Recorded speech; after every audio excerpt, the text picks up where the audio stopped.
Assalamualaikum warahmatullahi wabarakatuh. Pada video kali ini kita akan belajar tema 1, selamatkan makhluk hidup, subtema 1, tumbuhan sahabatku, dan pembelajaran 3. Sebelum kita mulai pembelajaran kali ini, marilah kita berdoa bersama terlebih dahulu agar ilmu yang kita pelajari hari ini bisa bermanfaat untuk kita semua. Berdoa, mulai. Berdoa, selesai. Oke, langsung saja. Setelah ini, mari kita simak video untuk belajar bersama. Oke, yang pertama kita akan belajar muatan ilmu pengetahuan alam dengan materi menjelaskan perkembangbiakan tumbuhan secara vegetatif. Oke, kemarin kita sudah belajar mengenai perkembangbiakan tumbuhan secara generatif. Nah, kalau perkembangbiakan secara generatif itu artinya perkembangbiakan tumbuhan dengan cara bertemunya sel kelamin betina dan sel kelamin jantan. Seperti itu. Kalau perkembangbiakan tumbuhan secara vegetatif itu adalah perkembangbiakan yang terjadi pada tumbuhan tanpa adanya peleburan antara sel kelamin jantan dan sel kelamin betina. Kemudian tujuannya untuk apa? Tujuannya untuk menghasilkan tumbuhan baru atau tumbuhan dengan sifat baru. Perkembangbiakan vegetatif ini dapat terjadi secara alami maupun buatan. Nah, jadi perkembangbiakan tumbuhan secara vegetatif ini dibagi lagi menjadi dua, yaitu secara alami dan secara buatan. Nah, perkembangbiakan vegetatif secara alami berarti secara alami ya, tidak ada campur tangan manusia di dalamnya. Nah, ini yang pertama yaitu tunas. Tunas itu terjadi pada pohon pisang. Kemudian umbi lapis. Umbi lapis itu bawang merah, bawang putih, bawang bombay, dan lain-lain. Kemudian umbi batang. Umbi batang itu seperti kentang, ubi jalar, dan lain-lain. Kemudian umbi akar. Umbi akar itu seperti wortel, lobak, singkong, dan lain-lain. Geragi. Geragi itu terjadi pada rumput teki dan stroberi. Kemudian yang keenam, akar tinggal atau rizoma. Itu terjadi pada tumbuhan jahe, kunyit, dan lengkuas. Kemudian yang terakhir, spora. Spora itu terjadi pada lumut dan tumbuhan paku. Nah, ini yang pertama tadi tunas ya. Tunas adalah bagian tanaman yang tumbuh dalam tanah di sekitar induk. Nah, gambarnya bisa kita lihat semua ya, gambar tunas itu ada di bawah kecil. Kemudian yang kedua umbi lapis. Umbi yang berlapis-lapis di bagian pangkal, terdapat cakram sebagai batang dan siung sebagai tunas yang dapat tumbuh menjadi bakal individu. Jadi seperti namanya umbi lapis, jadi tunasnya itu memiliki berlapis-lapis. Contohnya kalian bisa melihat bawang merah, bawang putih. Kalau kalian potong tengahnya itu pasti banyak lapis-lapisannya seperti itu. Kemudian umbi batang.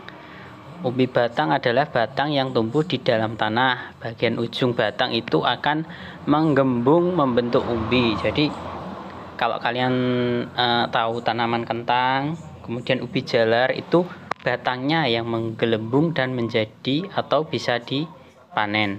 Kemudian umbi akar. Akar yang membesar berisi cadangan makanan. Jika umbi ini ditanam bersama dengan pangkal batang, maka akan tumbuh tunas. Jadi seperti kita lihat singkong itu ya, itu kan diambil akarnya. Akarnya itu singkongnya itu. Kemudian geragih.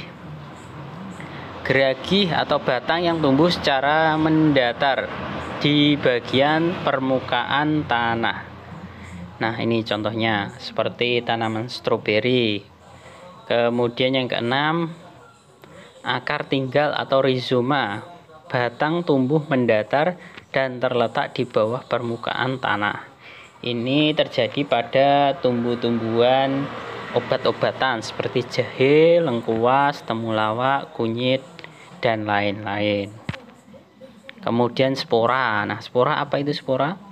Spora adalah sel-sel yang terbungkus oleh lapisan tipis sebagai pelindung. Spora dikenal sebagai alat persebaran biji pada tumbuhan berpembuluh. Spora itu yang bulat-bulat itu ya, bulat-bulat hitam itu. Kemudian itu tadi perkembangbiakan vegetatif secara alami. Kemudian yang kedua perkembangbiakan vegetatif buatan. Nah, itu dibagi lagi ya. Yang pertama mencangkok, yang kedua stek. Stek ini ada stek batang, kemudian stek daun, merunduk, tempel atau okulasi, dan menyambung. Oke, yang pertama mencangkok. Mencangkok adalah salah satu cara paling mudah untuk memperbanyak tanaman. Jadi mencangkok itu seperti kita lihat ya di gambar ini. Jadi kita kelupas dulu batangnya, kemudian kita kasih tanah, kemudian kita bungkus. Nah, setelah beberapa waktu nanti akan tumbuh tanaman baru di batang yang telah kita sayat tadi. Kemudian yang kedua stek. Stek adalah perkembangbiakan pada tumbuhan dengan cara menanamkan potongan atau bagian dari tumbuhan. Jadi ini contohnya pohon ketela, itu dipotong kemudian ditanam begitu saja, nanti akan tumbuh akarnya seperti itu. Kemudian merunduk. Merunduk adalah salah satu bentuk perkembangbiakan vegetatif buatan pada tumbuhan bercabang panjang dengan cara merundukkannya ke tanah agar batang tanaman yang merunduk dapat berkembang biak. Nah, jadi batangnya kita rundukkan kemudian kita tanamkan di tanah seperti itu. Nanti akan muncul akar serabutnya dan menjadi tanaman baru. Biasanya ini terjadi di pohon bougainville. Kemudian yang kedua okulasi. Menempel atau okulasi di sini menempelkan mata tunas pada batang tanaman sejenis yang akan dijadikan induk. Jadi seperti kita lihat ya di gambar, kita menempelkan tanaman di tanaman lain seperti itu. Oke, kemudian kita lanjut pada muatan bahasa Indonesia yang dengan materi ide pokok dalam teks laporan. Ide pokok itu pernah kita pelajari di kelas 5 dulu. Ide pokok dalam suatu paragraf dapat ditemukan dengan langkah-langkah berikut.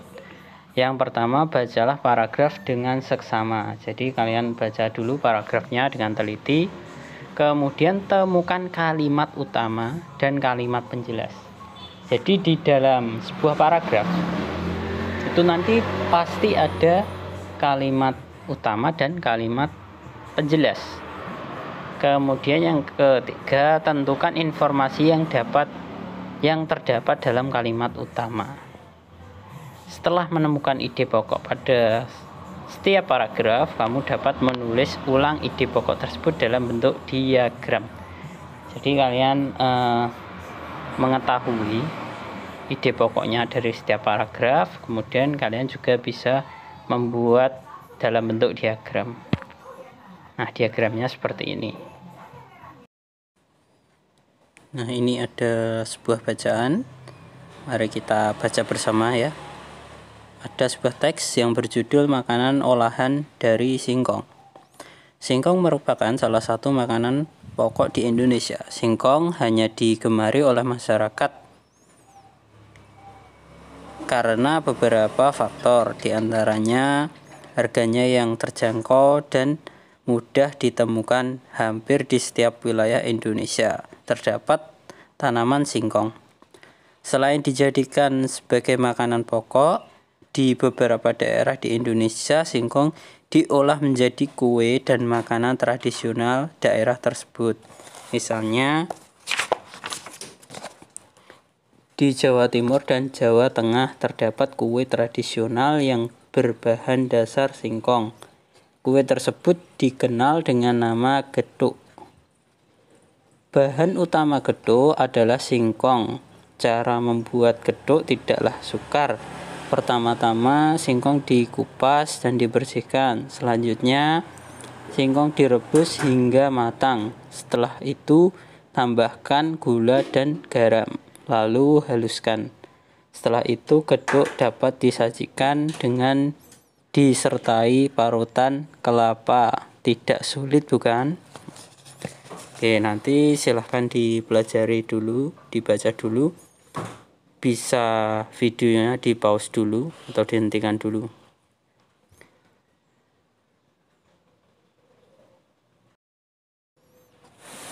Nah, di bawah ini ada 3 pertanyaan.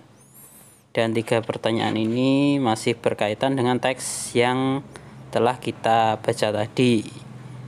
Yang pertama, tuliskan 5 informasi yang terdapat pada teks tersebut. Yang kedua, jelaskan kembali langkah-langkah membuat gethuk. Yang ketiga, tuliskan ide pokok tiap-tiap paragraf dalam diagram. Oke, ini untuk jawaban nomor 1. Temukan 5 informasi yang ada dalam teks tadi ya. Yang pertama, singkong merupakan salah satu makanan pokok di Indonesia. Yang kedua, singkong banyak digemari karena harganya terjangkau dan mudah ditemukan. Yang ketiga, singkong dapat diolah menjadi kue dan makanan tradisional. Yang keempat, singkong dapat diolah menjadi kue gethuk. Yang kelima, cara membuat gethuk tidaklah sukar. Nah, itu untuk jawaban nomor 1. Ini untuk jawaban nomor 2. Tuliskan kembali langkah-langkah untuk membuat gethuk. Pertama-tama singkong dikupas dan dibersihkan. Selanjutnya singkong direbus hingga matang.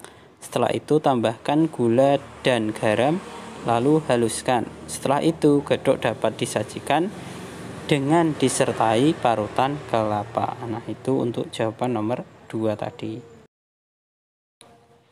Kemudian jawaban nomor 3, tentukan ide pokok tiap paragraf. Paragraf 1, P1 ini paragraf 1 ya. P1, singkong merupakan salah satu makanan pokok di Indonesia. Kemudian paragraf 2, ide pokoknya, di daerah Jawa Timur dan Jawa Tengah terdapat kue berbahan singkong yaitu gethuk. Kemudian yang terakhir paragraf 3, ide pokoknya adalah langkah-langkah membuat gethuk.